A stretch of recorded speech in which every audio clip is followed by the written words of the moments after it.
Ligi ni ngumu kama ambavyo umezungumza, lakini kila timu inajiandaa ambavyo inavyoweza kujiandaa. Sisi kama timu, kama wachezaji tunajiandaa kuelekea katika mchezo huu na michezo mingine zaidi. Kuna matayarisho ambayo tumeyafanya kipindi cha break fupi na tumepata game za kirafiki tukiwepo Tabora. Kuna kitu ambacho kama wachezaji na viongozi ambao walikiona ili tukapata zile mechi. Kwa hiyo sisi kama wachezaji, yale mambo ambayo yametokea katika mechi zile tumeyapokea, na naamini kuelekea katika mchezo wetu wa kesho na mchezo mwingine unaokuja tutafanya vizuri kutokana na yale mapokeo ambayo sisi tumeyapokea. Samuel Ndeti, sisi ni tu hapa ukizungumza kama mwakilishi wa wachezaji wenzio, lakini hata kwenye kikosi cha Mashujaa umeshacheza vilabu takriban vingi. Pengine labda wewe mtazamo wako na saikolojia ya wachezaji wenzio mpaka hivi sasa tukizungumza nyumbani, hamasa ikoje?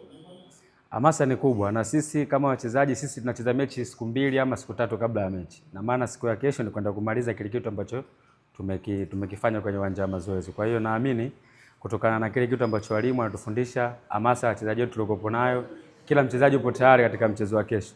Ni jukumu tu la mwalimu nani kuselect nani anaweza akawakilisha wenzie katika mchezo wetu wa kesho, ili tuhakikishe tunapata matokeo mazuri na kwenda vizuri zaidi katika ligi.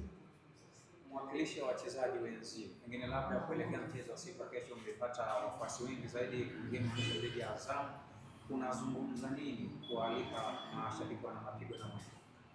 Sisi kwanza tunapenda kupongeza kitu ambacho wanakifanya mashabiki zetu, kwa sababu wao bila sisi sio kitu. Kwa hiyo kama wachezaji tunaomba support yao iwe kubwa zaidi, ile ambayo inafanyika siku zote iwe mara 2 zaidi ya ile ambayo inafanyika. Kwa hiyo sisi kama wachezaji tunawaita kama mashabiki, kama na watu ambao wanatusupport kwa namna moja ama nyingine, basi waweze kujitokeza kuweza kupata matokeo katika mchezo wetu wa kesho.